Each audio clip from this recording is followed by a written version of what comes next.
कि एक आदमी रायपुर जाने के लिए जब घर से निकला तो 150 किलोमीटर दूर था, और कुछ दिन चलने के बाद रायपुर जब पूछता है तो लोगों ने बताया 150 किलोमीटर दूर है। हम सबको सोचना है क्यों ये घटना उसी व्यक्ति के साथ नहीं हो रही बंधु, हम सब के साथ हो रही है। हम सब के जीवन में सुख की मात्रा ज्यादा थी, और उस सुख को बढ़ाने के लिए मैंने यात्रा शुरू की, पढ़ाई लिखाई, शादी विवाह, बच्चे, और वो सुख आज हमसे और दूर हो गया है।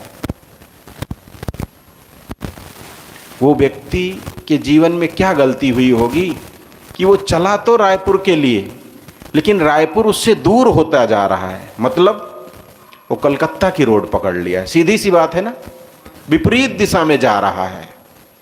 सीधा सा उत्तर यही है कि अगर कोई रायपुर के लिए चलता है और रायपुर ना जाके रायपुर और दूर होता जा रहा है, तो इसका मतलब रोड गलत पकड़ा है। सीधी सी बात है, भटक गया है। और यही भटकाव हमारे लिए भी है। हम भी भटक गए हैं, हम भी सुख चाहते हैं, लेकिन जो रास्ता पकड़े हैं ना, वो रास्ता सुख तक नहीं जाता है। हमारा रास्ता क्या है? प्राणी और पदार्थ, इनसे सुख पाने की इच्छा, बस। और ये कभी सुख दे नहीं सकते, क्योंकि ये परिवर्तनशील है। प्राणी जिसके अंदर जीव है, पदार्थ वस्तु, मोबाइल, मकान, गाड़ी, कोई भी चीज कह लीजिए, ये सब बिगड़ने वाली है। आप आज खरीदिए, कल पुरानी हो जाएगी। आज आपके जो मित्र हैं कल दुश्मन हो जाएंगे। जो पहले मित्र थे वो आज देखिए दुश्मन हो गए हैं। बचपन के जो संगी साथी थे आज कहाँ हैं कुछ पता नहीं। तो कहने का मतलब, हमने जो सुख पाने का रास्ता अपनाया, वो क्या अपनाया? प्राणी और पदार्थों का। और ये प्राणी पदार्थ ही हमको कांटे जैसे चुभते हैं। यही प्राणी एक दिन हमको वृद्धाश्रम में छोड़ के आते हैं। कोई पाकिस्तान से दूसरा कोई नहीं आता है हमको वृद्धाश्रम में डालने के लिए। माता पिता को जो कष्ट देते हैं कोई दूसरे परिवार के लोग नहीं देते हैं, हमारे ही बच्चे अपने, जिनको मैंने अपनी गोद में खिलाया, जिनके लिए अपनी शौक, अपनी इच्छाओं को कभी पूरा नहीं किया, फटा जूता तल्ली लगा लगा के पहनते रहे। क्यों? कि हमारे बच्चे अच्छे स्कूल में पढ़ लें, योग्य बन जाएं। ये माताएं अपनी बहुओं के लिए कितना क्या क्या नहीं करती हैं, कितना मेहनत करते हैं लोग अपनी बहू ढूंढने के लिए। जब बेटे की शादी करना हो तो कितनी मेहनत करते हैं, लेकिन वही बहू जब आके घर में कहती है कि हम सबके लिए भोजन नहीं बना के दे पाएंगे। होता है कि नहीं होता है घरों में? केवल हम तुम्हारे लिए बना सकते हैं, बस हमें लेकर के अलग रहो तब तो ठीक है, नहीं तो हम मायके जा रहे हैं। वो माता पिता पर क्या गुजरती होगी, क्या बीतता होगा कि मैंने इतना सब कुछ किया इसी दिन को देखने के लिए। लेकिन बंधुओं, इतना सब किया, लेकिन जो किया तो किया, लेकिन उसके पीछे जो आशा रखी वो गलत किया। अगर इनसे कहीं भी किसी भी चीज से आशा किए तो दुख का बीज बो दिए। चाहे आपका ही बेटा क्यों ना हो, कोई अपना हो, अगर किसी से भी कुछ आशा की गई इस संसार में, वो प्राणी हो चाहे पदार्थ, इसमें सब आ जाता है। ये दो शब्द ऐसा है, प्राणी और पदार्थ, कि कुछ नहीं बचता है। इन दो में कहीं भी आशा किए आप, चाहे जानवर हो चाहे आदमी का बच्चा हो, कोई भी प्राणी हो, अगर इनसे लगाव अधिक हुआ, इनसे कुछ आशा हुई, इच्छाएं हुई, तो ये अंत में दुख देंगे। तो करना क्या है? हमें रास्ता बदलना है। जिस रास्ते पर चलकर हम सुख पाना चाहते हैं बंधुओं, वहां सुख नहीं है। गुरुवर कबीर की एक साखी है ना, तिल झारी कबीरा लिया और तिलैठी झारे लोग। किसान तिल बोया खेत में, जब तिल पक गया तो तिल को काटा और उसकी पिटाई की, और पिटाई करके तिल घर में बोरे में भर के उठा लाया और डंठल वहीं छोड़ दिया। हम होशियार पहुंचे, डंठल को ही उठा लाए और ला करके उसको पीट रहे हैं, अभी भी पीट रहे हैं।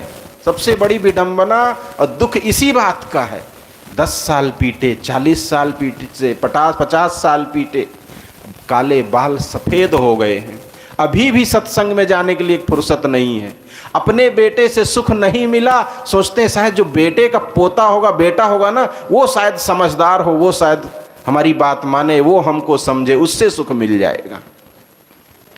तिल झार कबीरा लिया, तिलैठी झारे लोग, तिलैठी झार रहे हैं, प्राणी पदार्थों से सुख निकालने का प्रयास कर रहे हैं। अगर वहां सुख होता तो ये संत लोग फिर घर क्यों छोड़ते? इसलिए बंधुओं, तिलैठी में सुख नहीं है, तिलैठी में तिल नहीं है। तिल तो अध्यात्म में है, सत्संग में है, राम में है, जिसके पास जाने के लिए, जहां जाने के लिए हमारे पास बंधुओं समय नहीं है, जा नहीं पाते हैं। साल में 3 दिन इतना मेहनत से आयोजक लोग सत्संग करवाते हैं, कहाँ पहुंच पाते हैं लोग? पहुंचे भी तो अंतिम में, और बहुत कहे सुने, बहुत मेहनत। अभी भी यहाँ पहुंचने के बाद ही मन कहीं, कई लोगों को लगा होगा हमारा ये काम बिगड़ रहा है। अरे 365 दिन होता है साल में, 360 दिन में अगर आप कुछ नहीं कर पाए तो 5 दिन में भी कुछ नहीं कर पाएंगे। और जिनको करना रहता है वो थोड़े में ही बहुत कुछ कर लेते हैं। आदमी भाई भाई का बंटवारा होता है, किसी को थोड़ी सी जमीन ज्यादा मिल जाती है और किसी को कम, उसी के लिए जिंदगी भर लड़ते रहते हैं लोग मुकदमा। वो मूर्ख ये नहीं सोचते हैं कि जो मिली है, अगर हमें उन्नति करना होगा तो उतने से ही कर लेंगे। मान लीजिए आपको 5 लाख मिलना था और 4,80,000 ही मिला बंटवारे में, तो जो काम आपको करना था उससे भी तो कर सकते हैं ना, थोड़े कम में करेंगे। लेकिन नहीं, उस 20,000 को प्राप्त करने के लिए हम अपना और जो 4 लाख धरे वो भी खत्म कर डालते हैं। तो जो समझदार होते हैं, जो होशियार होते हैं, वो बहुत कुछ कर लेते हैं और समझते हैं कि चार्जिंग कहाँ से होती है, हम अपने आप को दुखों से बचाने के लिए कहाँ से जोड़ें, कहाँ से चार्ज करें। जो मैं जीता जागता उदाहरण दिया संतों से सुन के कि हमारे जो सुख पाने की दौड़ है वो विपरीत दिशा में है, और ये दौड़ बंधुओं हमको बंद करना होगा, तभी हम उस सुख तक पास पहुंच सकते हैं। जिस दिशा में हम चल रहे हैं वो हमें दूर ही ले जाएगा। अब चाहे घोड़ा से यात्रा करें, चाहे गाड़ी से यात्रा करें, चाहे एरोप्लेन से यात्रा करें, कितना भी तेजी से आप चलें दूर ही जाएंगे ना। 1 फैक्ट्री खोल लें, 2 फैक्ट्री खोल लें, 3 फैक्ट्री खोल लें, 4 दुकान खोल लें, सुख मिलने वाला है वहां से। तिल झारी कबीरा लिया, तिलैठी झारे लोग। अब चाहे तिलैठी को आप 10 बार डालो, 50 बार उसको पीटो, उसमें से तिल नहीं निकलने वाला, क्योंकि वहां है ही नहीं। खली में तेल जब है ही नहीं तो कहां से निकलेगा? लेकिन ये बात हमको कब समझ में आएगी? संत लोग और किस तरीके से हमको समझाएं तो ये बात समझ में आएगी। कान पकड़ के और कैसे हिलाएं? बंधुओं, दुख इसी बात का है कि हम सुनते हैं, समझते हैं, जानते हैं, लेकिन चल नहीं पाते हैं, छोड़ नहीं पाते हैं। आशाएं हमारी खत्म नहीं होती हैं सुख पाने की। संसार से, प्राणी पदार्थों के द्वारा हमें जो सुख पाने की इच्छा है ये खत्म करना होगा, तभी हम अपने आप को जान सकते हैं और अपने बचे हुए समय को अध्यात्म में दे सकते हैं। और जब अध्यात्म में आ जाएंगे तो हमें ऐसे लगेगा कि हम जहां पहुंचना चाहिए वहां पहुंच गए। जिसके लिए हमने बचपन से यात्रा की थी, तैयारी की थी, वहां जाने के लिए वो यात्रा हमारी पूरी हो जाएगी। तो बंधुओं, जरूरत है कि हम संसार के प्राणी पदार्थों से अपने मन को हटाएं और अध्यात्म में लगाएं, सत्संग में लगाएं, राम में लगाएं, अपने आप में लगाएं, अपनी ओर लौटें।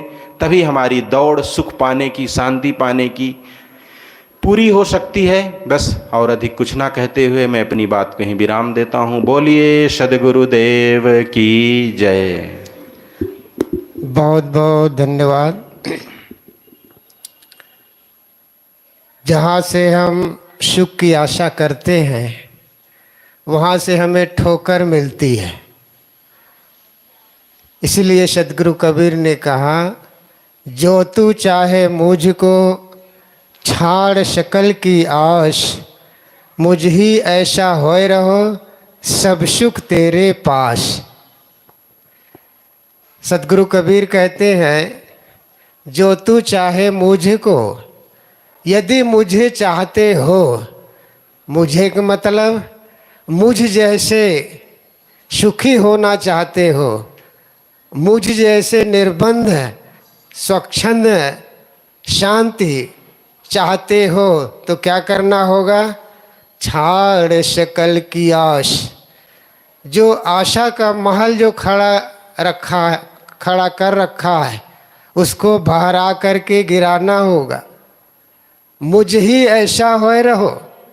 कबीर साहब हमें बल दे रहे हैं कि मेरे जैसे निष्काम हो जाओ तो सब सुख तेरे पास, सब सुख तेरे पास ही है। बाहर का सुख अल्प होता है। जो पदार्थ जनित सुख होता है या प्राणी जनित जो सुख होता है, वे सब अल्प होते हैं, देखने में आता है, लेकिन हमसे दूर होता जाता है। जिस प्राणी और पदार्थों में हम सुख का अनुभव करते हैं, केवल सुखाभास है, सुख नहीं है, और वहाँ से हमें ठोकर मिलती है। अभी हम लोग सुन ही रहे थे कि जिस प्राणियों से सुख हम चाहते हैं, वहाँ से हमें निराशा मिलती है।